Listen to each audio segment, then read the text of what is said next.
Hi, I'm Chris Maragakis of Simply Be Retreats and Therapies. I'm a life coach, therapist and podcaster. Welcome to Mindful Mutterings. Please like, share and subscribe. And as always, thanks for listening. Hi, thanks for joining me this week. So I'm going to be talking about the importance of taking responsibility.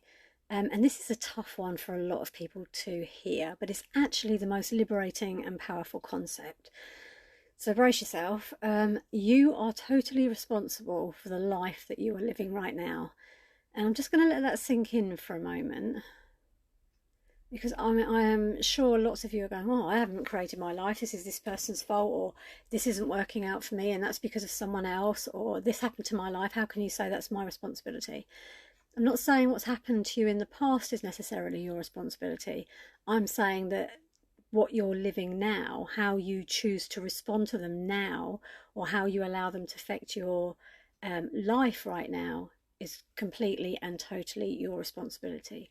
Obviously, when we're children, there are things that happen to us that are completely out of our control.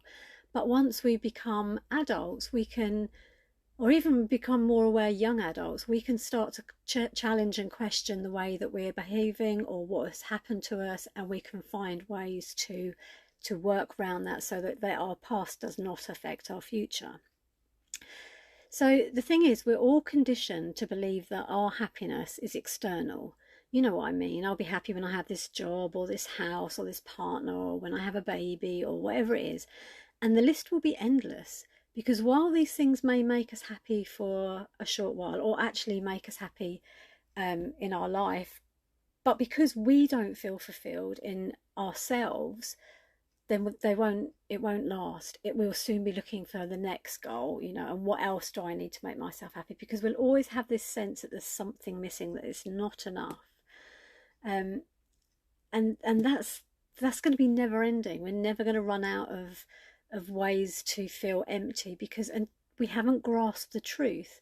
And the truth is that only we can make ourselves happy. Happiness is an internal thing, and if we're not happy in ourselves, then no amount of money or love or a big house or fantastic car is going to change that. We will just be unhappy in a better standard of comfort. So how do we take responsibility for our lives? Well, there'll be no surprise that the first thing you have to do is become mindful. We need to question what it is in our life that's making us unhappy or causing us pain. And this may not be a pleasant process, and we might not like what we find out about ourselves, but it has to be the first step in finding our happiness so that we can become content and fulfilled.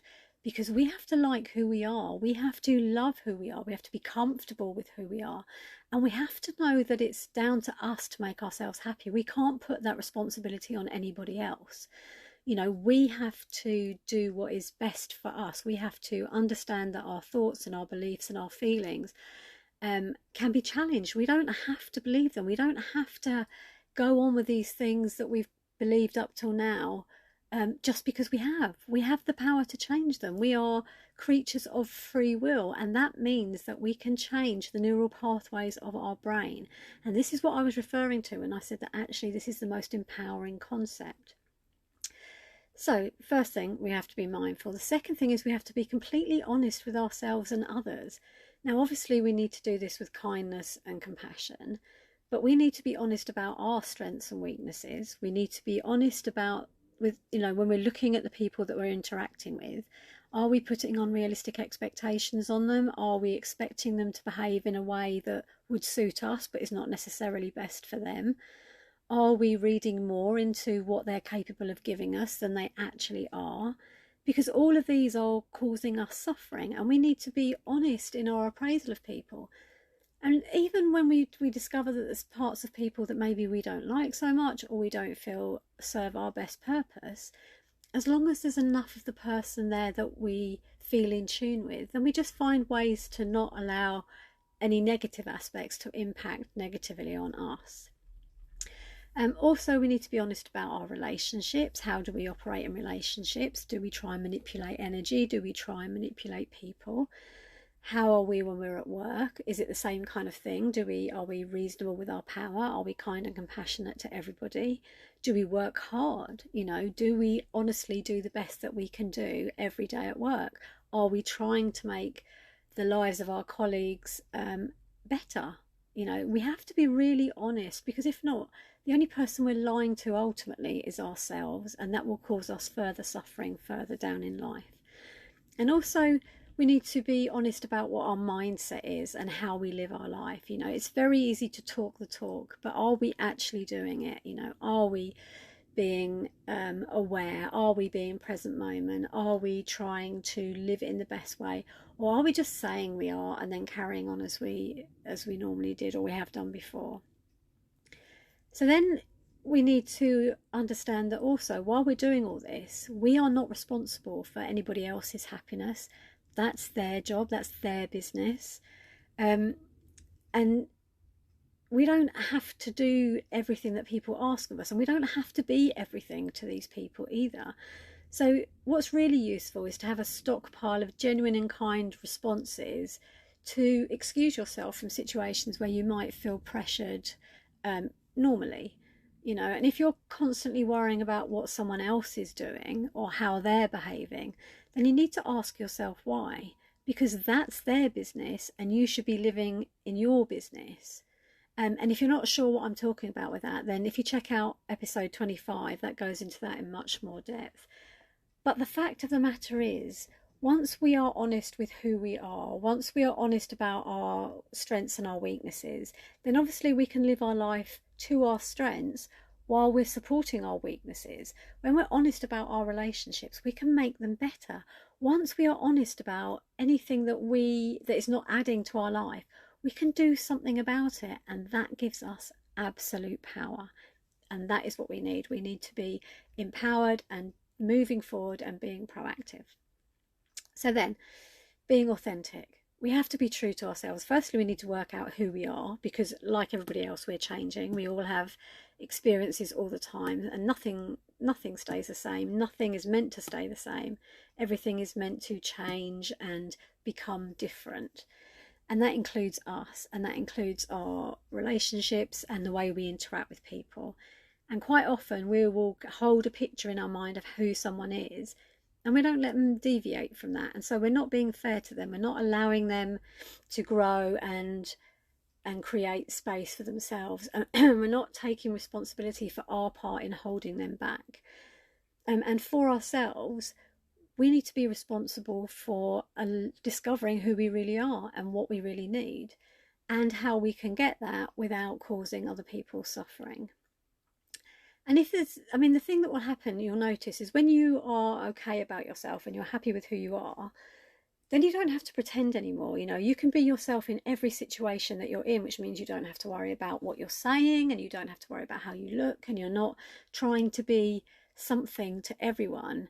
What you're kind of saying, well, this is me. I'm happy with who I am today. I know, like everybody, I can be better, but today I'm okay with who I am. And if you don't like that, then as long as I know I'm not doing anything to hurt you or hold you back, then that becomes your problem, not mine. And so in that way, we can become so much freer, and we can understand how we can then start to address our own wants and needs. And that will you will feel a weight lift off your shoulder. So much stress and anxiety comes from trying to make people like us, or trying to be who we think they want us to be. Well, we can't possibly know that. And even if we try and become that person, what's to say they won't move the goalposts? And then we're giving all our power and wasting so much time and energy on people who clearly don't love us for who we are in the first place. So it's time to let them go. And that can be difficult. Letting go of people is a tricky thing, or letting go of situations. But the thing is, maybe they're not meant to be in your life anymore. Maybe they've done what they came to do. Maybe they've given you all the experiences that you can have with them, or they've learned everything that they can learn from you, because everything is a symbiotic relationship. And so it's kindness, and it's time to let them go. And it doesn't have to be a confrontation. We don't ever want confrontation, because these people have come into our lives to show us things and help us grow in the same way that we've come into their lives. So it's kind of once you acknowledge that this person's no longer adding to your life, or maybe they're even actually holding you back, it's about mentally saying thank you. Thank you for the experiences. Thank you for the gift of their time. And then allowing them to fade from your life. And you might find that you will go through cycles with people where they'll fade from your life and then they'll come back in. And that's okay. Be open to everyone and everything, because everything is a learning experience for us. And we need these experiences to become more. So once you've done that, what you'll find is you've created more space for you. And so the people that do resonate with who you are right now, excuse me, will be attracted to you. They'll, because of what you're giving out, because of what you're saying, because of how you're living your life. These new people will come into your life, and that's what we need. That's progress. We need to meet these new people so that we can grow, so that we can share what we know with them. And so we raise the collective consciousness, and we evolve as a species, which is ultimately what we're here to do. And not only that, you will be more comfortable with these people because they get you. Whereas once you start to change, and people, there will always be people that don't like you changing and don't want you to be different from who you are. And they're the ones that maybe you need to look at limiting your time with, because they won't get you anymore. Then they're not on your wavelength. You're not vibrating at something they understand. And so you need new people to come in who completely get you, because then that's when the conversations start, or that's when the opportunities arise for us all to become more. And then number 5, it's about being proactive. So identify what you want from life. Use tools like goal setting or journaling to work out who you are and what you want, and how you want to live your life, and then who you want in your life and what you want life to mean to you. And then you can start to break that down into smaller tasks so that you can find a way to do it. And then every day you can be working towards what it is that you want to achieve. The trick here is not to assign your self-worth to the outcome of these ideas, because life changes, you change. It's kind of a fluid path, but it's really helpful to have a destination that we think we want to get to, whilst being open to the fact that this might change. And then while you're doing this, you might identify a belief or a behaviour that's actually holding you back or causing you pain, in which case be proactive. Find a coach, work through the issue. You might balk at the cost originally, but then ask yourself, what is the long-term cost if you don't work through these issues now? You've identified them. They're holding you back. Giving someone, 6 weeks of your time and whatever it is that they charge to give you this lesson will change the outcome of your life hugely. And so I think it has to be an expense well spent. And I'm going to say that because I'm a coach, but actually it's true. What would be the cost if you don't address the issues that you're uncovering? And lots of people go, oh, I can't do this because I feel selfish, and I don't have the time to take care of myself, or I don't have the money to take care of myself. The thing is, this is not an act of selfishness. All of these things, taking responsibility for ourselves, trying to create the best life for ourselves, trying to be the best version of ourselves, is not selfish, because we are all interconnected. We are all individual bodies having a human experience, but our energy affects everybody. And you can tell that because when people walk in the room, automatically you pick up on whether they're happy or sad, or they can bring a room down or up, or you like being near people, or other people make you feel drained. That's because we're energetic beings and we pick up on their energy. And so when we're happy, which is one of the highest vibrations, happiness, joy, love are all really high vibrations, and they're the vibrations that keep our bodies and minds healthy and happy, they impact on everybody else, because our mental health improves, our well-being improves, which means our relationships are better, and that means then that we go on to have a positive impact on everyone around us. So you can, if you want, you can kind of think that maybe working on yourself is like doing community service, because the more authentic and proactive and happy and content and fulfilled you are, the better influence you have on everyone else around you. So I think that's covered it, really. I think, just to recap, first one is to be mindful, as always. Second one is to be completely honest while being kind and compassionate with ourselves and others. Number 3 is to be authentic, because we really need to be true to ourselves, because we're doing a disservice to ourselves and everybody else if we're not. Number 4 is to let go. Once we've identified who and what is not serving our life, then it's having the courage to let them go and knowing that something better will come in and replace it. And number 5 is being proactive. You know, take control. Don't wait for life to happen to you. Get out there and steer life.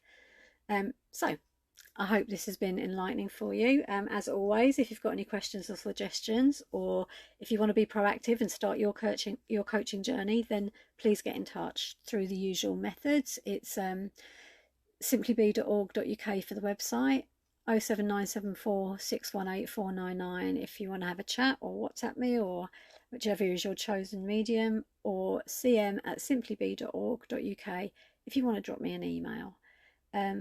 Whatever you do, take care of you. It's a really important thing that you're doing, and I can't stress how much benefit it would have for you and everyone around you. So have a fabulous week. Thank you for listening, and I hope you join me for the next one. Take care.